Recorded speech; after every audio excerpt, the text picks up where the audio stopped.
మీ business ఏదైనా మీ ఊర్లో promotion చేయాలంటే అది సుమన్ టీవీతోనే సాధ్యం. ఇప్పుడే సంప్రదించండి. రాజకీయాల్లో నేతలు పార్టీలు మారడం అత్యంత సహజం, సర్వసాధారణం కూడాను. అయితే ఈ ప్రస్తుతం అంతా ఉన్న నేత తీరు అలాంటిది కాదు. ఒకటి కాదు, రెండు కాదు, ఏకంగా దాదాపుగా 46 ఏళ్లుగా ఒకే పార్టీతో జతగూడి ఆ పార్టీ వెంట ముందుకు సాగుతున్న ఘన చరిత్ర ఆయన సొంతం. ఆయన మరెవరో కాదు, ఎమ్మెల్యూరు అసెంబ్లీ కాంగ్రెస్ ఇన్ఛార్జ్ మారుముల్లా కాసిం వలి.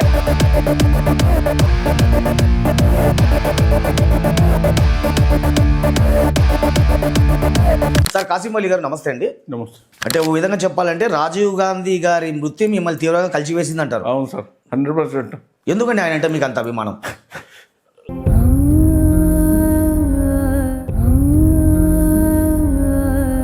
యాక్చువల్ ఆయన పేదవారికి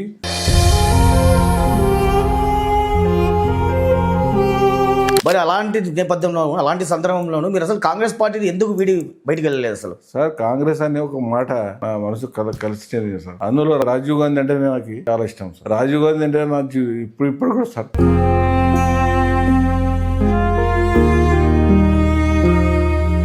మీ పార్టీలో ఏ నాయకుడికి లేనంత అభిమానం ఉందండి మీకు రాజీవ్ గాంధీ గారు అంటే.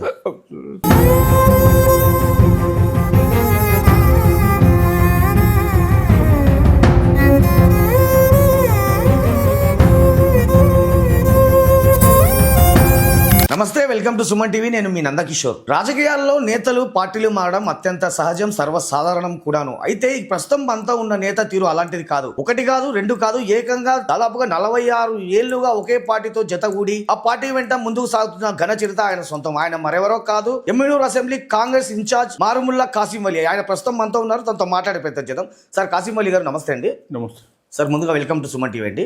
Welcome to Suman TV sir. Sir ఎలా ఉన్నారండి? హ్యాపీగా ఉన్నాం సార్, పర్లేదు, బాగానే ఉన్నాం సార్. ఓకే అండి, ముందుగా మీ కుటుంబ నేపథ్యం ఏంటండి? అంటే మీ తండ్రులు కావచ్చు, మీ తాతలు కావచ్చు, మధ్యతరగతి కుటుంబానికి చెందినవారా లేకపోతే ఆర్థికంగా సంపన్నుల? సార్, మేము మధ్య కుటుంబానికి చెందిన వాళ్ళము.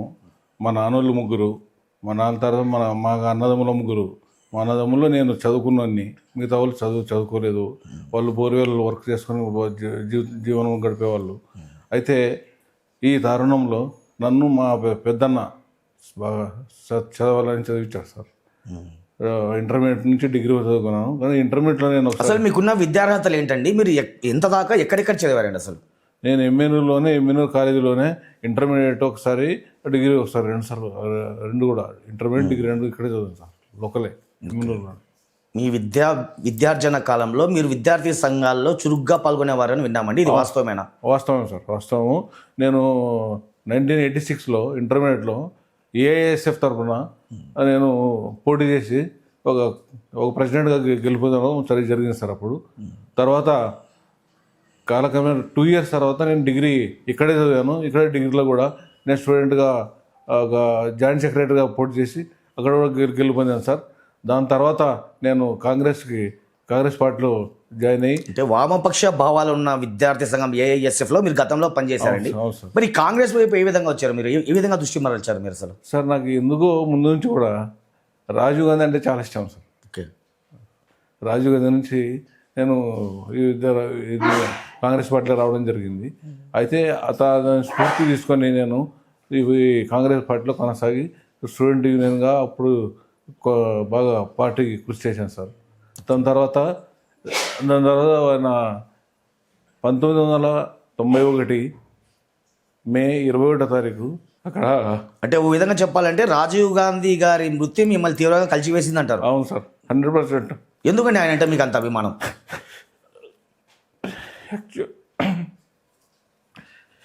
యాక్చువల్ ఆయన పేదవారికి చాలా సాయం చేశారు సార్. పేదవారి ఇల్లు కట్టించడం కానీ, మంచి చెడ్డ కానీ, ఆయన అదేవిధంగా పేదవారిని ఆదరించడం కానీ, ఆయన మన టెక్నాలజీ తీసుకొచ్చి టెక్నాలజీ మా అందరికీ అందుబాటులో ఉంచడంతో చాలా ఆకర్షితున్నాయి.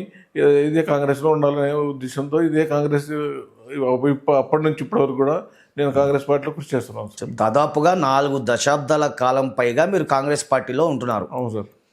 ఈ నేపథ్యంలో మీకు కాంగ్రెస్ పార్టీలో అంటే గతంలో పనిచేసిన, అంటే ఉమ్మడి 2 తెలుగు రాష్ట్రాలు కలిసి ఉన్న కాలంలో పిసిసి అధ్యక్షులు చాలా మంది పనిచేశారు. డి శ్రీనివాస్ గారు కావచ్చు, తర్వాత చాలా మంది పనిచేశారు. వారందరితో కూడా వారందరితో కూడా మీకు సంబంధాలు ఉన్నాయంట? సంబంధాలు ఉన్నాయి సార్. నేను యాక్చువల్గా గాంధీ భవన్కి ఎప్పుడు 20 పోయి వెళ్ళేవాడిని. తర్వాత డి శ్రీనివాస్ కానీ సత్యనారాయణ కానీ ఎంఎస్ సత్యనారాయణ కానీ తర్వాత వైఎస్ రాజశేఖర రెడ్డి కానీ తర్వాత ఈ బొత్స సత్యనారాయణ కానీ వీళ్ళు పిసిసి అధ్యక్షులుగా ఉన్నప్పుడు వీళ్ళు కలిసేవాడిని వచ్చేవాడిని. నేను మైనార్టీ అయినందుకు కొంత నన్ను అంటే కొంత చిన్న చూపు చూసేవాళ్ళు సార్. అయినా నేను కాంగ్రెస్ పార్టీ తప్ప వేరే పార్టీ నా ఆలోచన లేదు. కాంగ్రెస్ పార్టీ కొనసాగాలనే ఉద్దేశంతో అదే విధంగా ఉన్నాను. వైఎస్ రాజశేఖర రెడ్డి అధికారంలో వచ్చిన తర్వాత నన్ను కర్నూలు జిల్లా మైనార్టీ వైస్ ప్రెసిడెంట్గా చేశాడు సార్. పార్టీలో చేశాడు. ఆయన చాలా నన్ను గుర్తుపట్టేవాడు. చాలా విధంగా నన్ను ఏదో విధంగా పైన తేవాలని. రెండవసారి గెలిచినప్పుడు అంటే 98లో గెలిచినప్పుడు కలిసిన తర్వాత ఆయన ఏమయ్యా అప్పటి నుంచి తిరుగుతూనే ఉన్నాను అని చెప్పి నన్ను. అంటే అసలు ఆయనతో మీకున్న సాన్నిధ్యం ఏంటంటే ఆయన దాదాపుగా ఏకంగా మీ ఇంటికి వచ్చారంటారు వైఎస్ఆర్ గారు. అవును సార్. ఓకే, అవును సార్. గెలిచిన తర్వాత నేను అర్లీ మార్నింగ్ ఉదయం 4 గంటలకు నేను ఇంటి దగ్గర నిలబడేవాడిని హైదరాబాద్లో. పోతే ఆయన ఎప్పుడు కూడా ఏమయ్యా వచ్చావు, నువ్వు ప్రభుత్వ ఉద్యమం కోసం వచ్చాను, నీకు అవకాశం కల్పిస్తాను ఖచ్చితంగా అని చెప్పి నన్ను ఈ విధంగా చేసి నా బయోడేటా తీసుకొని బయోడేటాలో ఈయనకి కార్పొరేషన్ పోస్ట్ ఇవ్వాలని సంతకం చేసి కేవీ రామచంద్రరావు ఇచ్చాను సార్. ఇస్తే అదే సీఎం గారి ఛాంబర్లో శబాన్ అనే ఒక ఆమె ఉండేది. ఆమె నాతో గొడవపడింది సార్. నువ్వు సీనియరా నా సీనియరా నువ్వు ఎట్లా సంతకం పెట్టుకున్నావు ఆయనతో నాతో గొడవపడింది. ఆ గొడవలో మారెప్ప అప్పుడు మంత్రి, తర్వాత జిల్లా పరిషత్ చైర్మన్ రబ్బీ వెంకటస్వామి ఉండేవాడు. వాళ్ళు వరించి కొంచెం నన్ను పంపించి నేను పోయి మన కేవీపీ రామచంద్రరావు గారికి నా బయోడేటా ఇచ్చినాను. ఇస్తేనే ఆయన ఇంకా నాకు పని అయిపోయిందని అనుకుని సంతోషపడ్డాను. ఆ తరుణంలో ఈయన రచ్చబండ కార్యక్రమం అని వైఎస్ రాజశేఖర రెడ్డి బయలుదేరి వెళ్ళిపోయాడు. అప్పుడు జరిగిన హెలికాప్టర్ ప్రమాదంలో ఆయన ఇదైపోయినాడు. కాబట్టి నాకు అవకాశం రాలేదు సార్, రాలేదు. అయినా నేను వెనకాడకుండా అదే కాంగ్రెస్లో ఉండాలి, అదే విధంగా ఉండాలని కాంగ్రెస్లోనే ఇప్పటివరకు కొనసాగుతున్నాను. ఇప్పుడు రాష్ట్ర విభజనతో కాంగ్రెస్ పార్టీ పని అయిపోయింది అంటుంటారండి దాదాపుగా.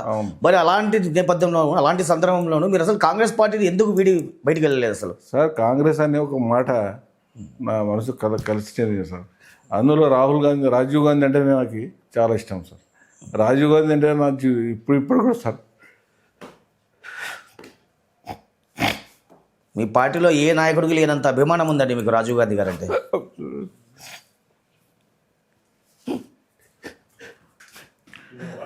ఆయన కుమారుడైన రాహుల్ గాంధీని కలవాలని ఒక 10 సార్లు సార్ 10 ఏళ్ళు తిరిగిన. తమిళనాడు, కర్ణాటక, తెలంగాణ అన్ని చోట్ల తిరిగినా కానీ కలవలేకపోయినా సార్.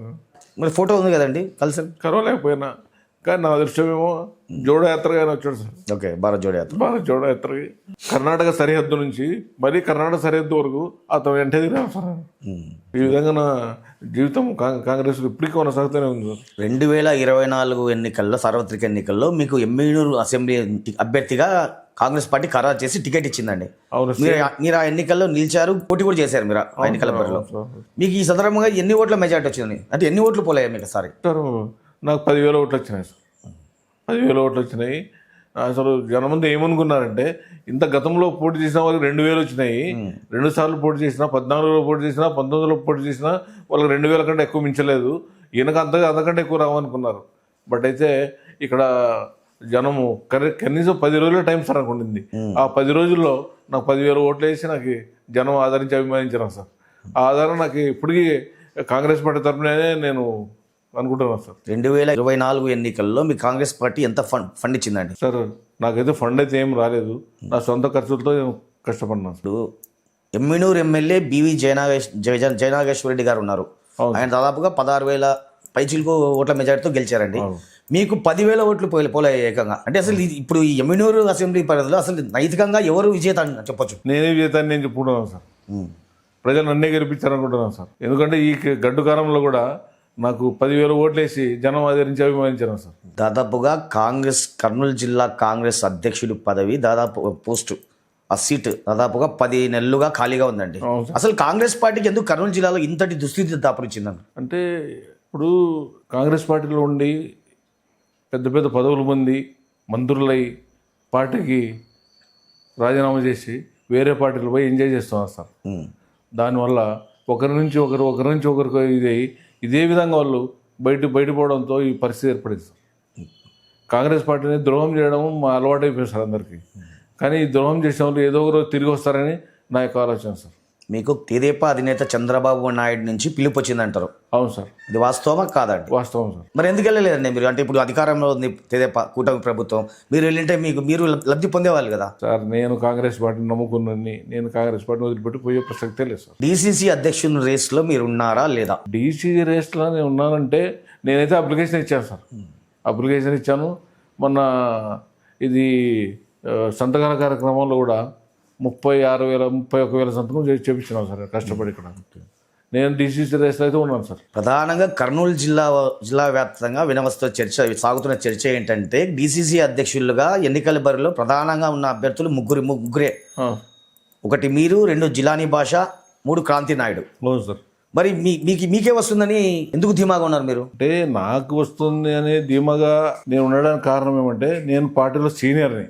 ఓకే, అందరికంటే ఏ పార్టీ మార్చలేదు. నాకు 10,000 ఓట్లు వచ్చినాయి. నేను ఈ జిల్లాలో 6 నియోజకవర్గాలు ఉన్నాయి. 6 నియోజకవర్గాల్లో డెవలప్ చేస్తాను, కాంగ్రెస్ పార్టీని డెవలప్ చేస్తాననే నమ్మకం నాకు ఉంది సార్. సో ఇప్పుడు ప్రెసెంట్ పాలిటిక్స్ పై మీ ఒపీనియన్ ఏంటండి? అంటే ఇప్పుడు ఈ ప్రస్తుతం నడుస్తున్న రాజకీయాలన్నీ కూడా పూర్తిగా డబ్బుతో కూడుకున్న రాజకీయాలు, స్వార్థంతో కూడుకున్న రాజకీయాలు అన్న అభిప్రాయం చాలా మంది ప్రజల్లో ఉంది. ఒక నాయకుడిగా మీ ఒపీనియన్ ఏంటండి అసలు? సార్ నా ఒపీనియన్ అంటే న్యాయబద్ధంగా ఇలా ఎన్నికలు జరగడం లేదు సార్. ముఖ్యంగా ఈ ఓటు చోరు ప్రోగ్రాం రాహుల్ గాంధీ చేయడంతో జనంలో కొంతవరకు కదలిక వచ్చింది సార్. కొంచెం ఆలోచనపరమైన విధానం వచ్చింది సార్. ఆలోచిస్తున్నారు జనం, దేశవ్యాప్తంగా కూడా ఆలోచిస్తున్నారు. కాబట్టి వచ్చే ఎన్నికల్లో ఖచ్చితంగా రాహుల్ గాంధీ ప్రధానమంత్రి అవుతాడు. ఖచ్చితంగా జనం అతను ఆదరిస్తారా, అభిమానిస్తారనే నమ్మకం నాకు ఉంది సార్. మీరు ఇప్పుడు లాస్ట్ ఎలక్షన్స్లో మీకు పార్టీ ఫండ్ కూడా ఇవ్వలేదు, సొంత ఖర్చులతో నేను ఎన్నికల బరిలో నిలిచాను నేను అని చెప్తున్నారు. డబ్బు ముఖ్యం కాదు సార్, డబ్బు ముఖ్యం కాదు. మంచి పని చేయాలా. డబ్బు పేదోళ్ళని, బడుగు బలహీన వర్గాల వాళ్ళని మనం ఒక స్థాయిలో తీసుకురావాలనేది మన ఆలోచన సార్. కాంగ్రెస్ పార్టీకి జిల్లాలో క్యాడర్ ఉందంటారు అసలు? ఎందుకు లేదు సార్, అందరి మనసులో ఉంది సార్. కాకపోతే జనము స్వార్థపరులు కొంతమంది ఉన్నారు. ఆ స్వార్థంతో ఈ పార్టీ ఇట్లా అయిపోతుంది సార్. ఏదో ఒక రోజు వాళ్ళు కూడా రిటర్న్ రాక తప్పదు సార్. ఇప్పుడు ఎవరి పేరు తీసుకోండి మీరు, వాళ్ళు కాంగ్రెస్ పార్టీలో మంత్రులు గానో, ఎమ్మెల్యేలు గానో, జడ్పీటీసీలు గానో, ఇంకో విధంగా సర్పంచ్ గానో పోటీ చేసి గెలిచిన వాళ్ళు కాంగ్రెస్ పార్టీతోనే ఉన్నారు సార్. మున్సిపల్ చైర్మన్లు కానీ, కౌన్సిలర్లు కానీ వాళ్ళంతా ఎంజాయ్ చేసి కోట్లు సంపాదించుకొని బయటకు వెళ్ళిపోయినారు. అలాంటి వాళ్ళు మళ్ళీ మనస్తాపం చెంది ఖచ్చితంగా కాంగ్రెస్ పార్టీలో వస్తారన్న నమ్మకం నాకు ఉంది సార్. ఏఐసిసి మీ పేరును డీసీసీ అధ్యక్షుడిగా ప్రకటిస్తే, ఒకవేళ నియమిస్తే మీరు కాంగ్రెస్ పార్టీ బలోపేతానికి కావచ్చు, పటిష్టతకు కావచ్చు, ఎలాంటి చర్యలు తీసుకోవాలన్నారండి? సార్ యాక్చువల్గా నేను చాలా పాతోని సార్, చాలా ఓల్డ్. నేను జిల్లాలో 7 నియోజకవర్గాలు ఉన్నాయి సార్. 7 నియోజకవర్గాలు ఉన్న ప్రాబ్లమ్స్, 7 నియోజకవర్గాలు ఉన్న జనం యొక్క నాడి నాకు తెలుసు సార్. ఏ నియోజకవర్గంలో ఎవరెవరు ఉన్నారు, ఎవరెవరు పార్టీ పని చేయగలరు, ఎవరైతే పార్టీని డెవలప్ చేయగలరు అనే నమ్మకం నాకు ఉంది సార్, నాకు తెలుసు. కాబట్టి నేను అన్ని నియోజకవర్గాలు, పత్తికొండ అయితేనేమి, ఆలూరు అయితేనేమి, ఆదోని అయితేనేమి, మంత్రాలయం అయితేనేమి, కర్నూలు అయితేనేమి, తర్వాత కోడుమూరు అయితేనేమి, ఎమ్మినూరు అయితేనేమి, ఈ 7 నియోజకవర్గాల్లో కూడా ఎవరెవరు నాయకులు ఉన్నారు, ఎవరెవరు లేరు, ఎవరెవరైతే గట్టిగా నిలబడగలరు, ఎవరెవరు గట్టిగా నిలబడలేరు, ఎవరైతే చేయగలరు అనే ఆలోచన నాకు ఉంది సార్. పార్టీ పటిష్టత కోసం, బలోపేతం కోసం మీ సొంత నిధులు పెట్టుకొని నేను కాంగ్రెస్ పార్టీ కోసం తిరుగుతున్నానని చెప్తున్నారు మీరు? అవును సార్, వాస్తవం, అది వాస్తవం సార్. సొంత నిధుల కంటే కూడా నేను లేనప్పుడు అప్పులకు వచ్చినాను సార్. అప్పులకు వచ్చి కూడా నేను పార్టీ కోసం ఇప్పటికీ పార్టీ కోసం కృషి చేస్తున్నాను సార్. అసలు మీరు ఏం చేస్తుంటారండి? మీరు బతుకుబండిని లాగేందుకు అసలు మీరు ఏం చేస్తుంటారు సార్? బతుకుబండి నాకు వ్యవసాయం ఉంది సార్. వ్యవసాయము తర్వాత ఇప్పుడు మామూలు జనరల్గా ఆ ప్లాట్ వ్యాపారం, ఈ ప్లాట్ వ్యాపారం అది చేస్తూ బతుకుబండి లాగుతున్నాను సార్. కాంగ్రెస్ పార్టీ కోసం ఎంత ఉన్నా, ఎంత ఇబ్బంది ఉన్నా, ఎంత కష్టం ఉన్నా నేనైతే ఖచ్చితంగా కార్యక్రమం చేస్తాను సార్. ఖచ్చితంగా జనాల్లో పోతాను సార్. జనాల్లో పోయి అవతల పార్టీ వాళ్ళు ఈ కూటమి ప్రభుత్వం ఏం చేస్తుందో దాన్ని వెలికిస్తున్నాను సార్. ఈ 46 ఏళ్ల సుదీర్ఘ రాజకీయ ప్రస్థానంలో కాంగ్రెస్ పార్టీలో మీకు సరైన గుర్తింపు రాలేదు, మీకు సరైన పదవి దక్కలేదు, ఎప్పుడు అనిపించలేదండి మీకు అసలు? సార్ నాకు కాంగ్రెస్ పార్టీ నాకు ఇంపార్టెంట్ సార్. నాకు పదవి ఇవ్వకపోయినా కాంగ్రెస్ పార్టీలో చేరని ఉద్దేశం సార్. ముందు నుంచి కూడా నాకు అదంటేనే నాకు కాంగ్రెస్ అని అన్నారంటే ఒకే కాంగ్రెస్ పార్టీ సార్. ఓకే అండి, ఇప్పుడు మీరు 46 ఏళ్ల సుదీర్ఘ రాజకీయ ప్రస్థానం, అందులో కాంగ్రెస్ పార్టీ నుంచి ఉందని చెప్తున్నారు మీరు. మరి ఈ సుదీర్ఘ ప్రస్థానంలో మీరు అసలు ఒక కాంగ్రెస్ వాదిగా మీరు చేసిన కార్యక్రమాలు ఏంటంటే, చెప్పుకోదగిన కార్యక్రమాలు ఏంటంటే అసలు? కాంగ్రెస్ ఏఐసిసి నుంచి ఇంటిమేషన్ వచ్చిన ప్రతి కార్యక్రమం కూడా మేము జనాన్ని తీసుకొని ప్రజల కోసం ముందుండి పోరాడి మేము పోరాడినాం సార్. ఓకే అండి, చివరిగా మీ జీవితాశయం ఏంటండి అసలు? సార్ కాంగ్రెస్ పార్టీలో నేను ఏదో ఒక రోజు ఒక స్థాయికి వచ్చి నేను జనంలో నా యొక్క ఇది చూపించుకోవాలనే ఆలోచన ఉంది సార్. ఇప్పుడు దాదాపుగా మీకు 60 ఏళ్ళ వయసు ఉండొచ్చు. మరి పార్టీ ఈ 46 ఏళ్ళుగా గుర్తించండి మీ కాంగ్రెస్ పార్టీ ఇప్పుడు భవిష్యత్తులో మిమ్మల్ని గుర్తిస్తున్న నమ్మకం మీకుందా అసలు? ఉంది సార్, ఏదో ఒక రోజు కంపల్సరీ గుర్తిస్తారు సార్. నన్నే కాదు, కష్టమన్న ప్రతి కార్యకర్తని కాంగ్రెస్ పార్టీ గుర్తించే నమ్మకం ఉంది సార్. ఓకే అండి, కాసిఫ్ అలీ గారు చాలా చక్కటి విషయాలు చెప్పారు. Thank you very much. Okay sir, thank you. Okay viewers, మరో ఎపిసోడ్లో మరో గెస్ట్తో మళ్ళీ కలుద్దాం. టిల్ దాన్ గుడ్ బై.